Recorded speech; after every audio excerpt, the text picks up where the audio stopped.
warahmatullahi wabarakatuh. Di sini kami akan mempresentasikan hasil diskusi kelompok kami. Perkenalkan, nama saya RR Sandrina Maurin dan kedua teman saya, Salsabila Audina Pramesti dan Rizal Asrianto. Saya akan menerangkan pengertian PSAK 9. Pernyataan Standar Akuntansi Keuangan atau PSAK 9 tentang penyajian aktiva lancar dan kewajiban jangka pendek disetujui dalam rapat komite Prinsip Akuntansi Indonesia pada tanggal 24 Agustus 1994 dan telah disahkan oleh pengurus Pusat Ikatan Akuntan Indonesia pada tanggal 7 September 1994. Berikutnya ada subtopik aktiva lancar. Cakupan aktiva lancar meliputi yang pertama, kas dan bank. Yang kedua, surat-surat berharga yang mudah dijual dan tidak dimaksudkan untuk ditahan. Yang ketiga, deposito jangka pendek. Yang keempat, wesel tagih yang akan jatuh tempo dalam 1 tahun. Yang kelima, piutang. Keenam, biaya dibayar di muka. Yang ketujuh, pembayaran uang muka untuk pembelian aktiva lancar. Yang kedelapan, pembayaran pajak di muka. Dan yang terakhir, nomor 9, persediaan. Selanjutnya ada kewajiban jangka pendek. Cakupan kewajiban jangka pendek lancar meliputi yang pertama, pinjaman bank dan pinjaman lainnya. Yang kedua, bagian kewajiban jangka panjang yang akan jatuh tempo dalam waktu 1 tahun. Yang ketiga, utang usaha dan biaya yang masih harus dibayarkan. Yang keempat, uang muka penjualan. Yang kelima, utang pembelian aktiva tetap. Yang keenam, penyisihan kewajiban pajak. Yang ketujuh, pendapatan yang harus ditanggungkan uang muka dalam pelanggan. Yang kedelapan, utang dividen. Yang kesembilan, kewajiban kontingen. Pengertian PSAK 16. Pernyataan Standar Akuntansi Keuangan PSAK 16 tentang aset tetap. Pengaturan mengenai aset tetap yang tersedia untuk dijual PSAK 16 revisi 2007, aset tetap paragraf 45 yang mengatur pengakuan, pengukuran, penyajian dan penguapan untuk aset tetap yang tersedia untuk dijual. Namun, dalam ED PSAK revisi 2011, aset tetap paragraf tersebut dihapus karena pengaturan untuk aset tetap yang dimiliki untuk dijual dapat mengacu pada PSAK 58 revisi 2009. Aset tidak lancar yang dimiliki untuk dijual dan operasi yang dihentikan. Aset tetap. Aset tetap adalah aset yang berwujud A. Dimiliki untuk digunakan dalam produksi penyediaan barang atau jasa, untuk direntalkan kepada pihak lain atau untuk tujuan administratif. A. Diperkirakan untuk digunakan selama lebih dalam 1 periode.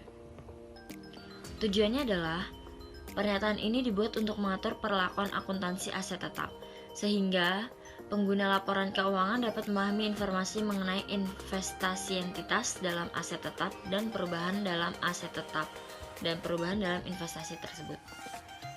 Pengukuran setelah pengakuan. Pengukuran aset tetap selain dilakukan pada awal perolehan, juga dilakukan pada periode setelah aset tetap tersebut diperoleh. Di dalam PSAK 16 revisi 2007, terdapat perubahan yang signifikan mengenai perlakuan akuntansi aset tetap, terutama tentang pengukuran nilai aset tetap setelah perolehan. PSAK 16 revisi 2007 mengakui adanya 2 metode dalam perlakuan akuntansi aset tetap. Metode penyusutan. Pertama, metode penyusutan garis lurus, straight line method. Metode garis lurus adalah suatu metode penyusutan aktiva tetap di mana beban penyusutan aktiva tetap per tahunnya sama hingga akhir umum ekonomis aktiva tetap tersebut. Metode ini termasuk yang paling luas dipakai untuk penerapan matching cost principle. Metode garis lurus dipergunakan untuk menyusutkan aktiva-aktiva yang fungsi nasionalnya tidak terpengaruh oleh besar kecilnya volume aktiva yang fungsi nasionalnya tidak terpengaruh oleh besar kecilnya volume produk atau jasa yang dihasilkan seperti bangunan dan peralatan kantor.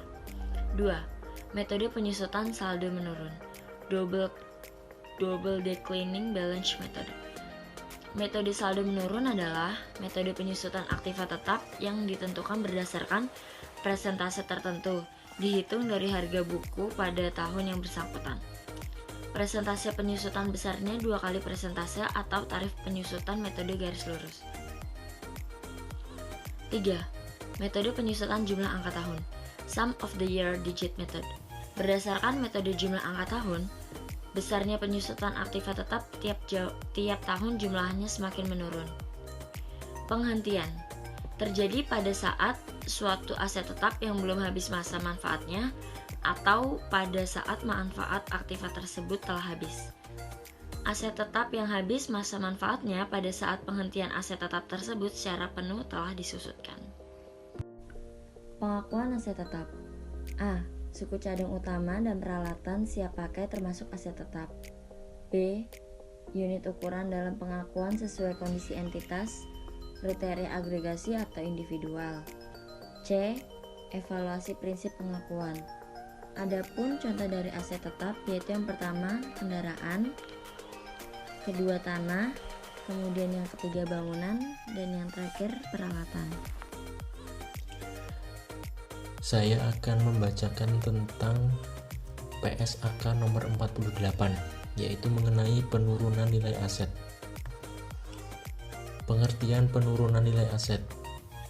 Pendekatan umum dari pengukuran penurunan nilai. Bila ada indikasi penurunan nilai setelah dilakukan pengujian, perusahaan akan mengakui adanya rugi penurunan nilai ketika carrying lebih besar daripada recoverable amount. Selanjutnya, PSAK nomor 48 ini digunakan untuk penurunan nilai terhadap semua aset kecuali yang pertama, persediaan sesuai dengan PSAK nomor 14. Yang kedua, aset yang timbul akibat kontrak konstruksi sesuai terdapat pada PSAK nomor 34. Selanjutnya, aset pajak tangguhan terdapat pada PSAK nomor 46. Kemudian, aset yang timbul akibat imbalan kerja terdapat pada PSAK nomor 24. Selanjutnya, aset keuangan yang termasuk ke dalam ruang lingkup terdapat pada PSAK nomor 55. Selanjutnya, properti investasi yang diukur dalam nilai wajar, PSAK nomor 13. Kemudian, biaya akuisisi dan aset tidak berwujud, PSAK nomor 28. Dan yang terakhir, aset tidak lancar yang diklarifikasikan sebagai dimiliki untuk dijual sesuai dengan PSAK nomor 55. Selanjutnya, identifikasi aset penurunan nilai. Yang pertama, akhir periode. Menilai apakah terdapat indikasi suatu aset mengalami suatu penurunan. Yang kedua, jika terdapat suatu indikasi entitas mengestimasi jumlah terpulihkan aset. Dan yang ketiga, terlepas apakah terdapat indikasi penurunan nilai, entitas harus minimal setahun sekali melakukan pengujian penurunan nilai kepada aset tidak berwujud dengan masa manfaat tidak terbatas, kemudian aset tidak berwujud yang belum digunakan, dan yang terakhir goodwill yang diperoleh dari kombinasi bisnis. Kemudian pengukuran jumlah terpulihkan. PSAK nomor 48 mendefinisikan jumlah terpulihkan suatu aset sebagai jumlah yang lebih tinggi antara 1. Fair value less cost to sell. Yang kedua, nilai pakai value in use. Yang ketiga, pengukuran jumlah terpulihkan.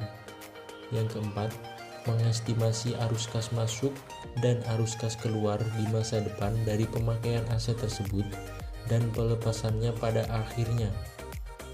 Dan yang terakhir, menerapkan tingkat diskonto yang tepat atas arus kas masa depan tersebut.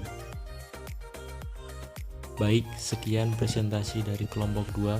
Terima kasih telah menonton video kami. Saya mewakili kelompok 2 memohon maaf sebesar-besarnya jika ada kekurangan dan kelebihan.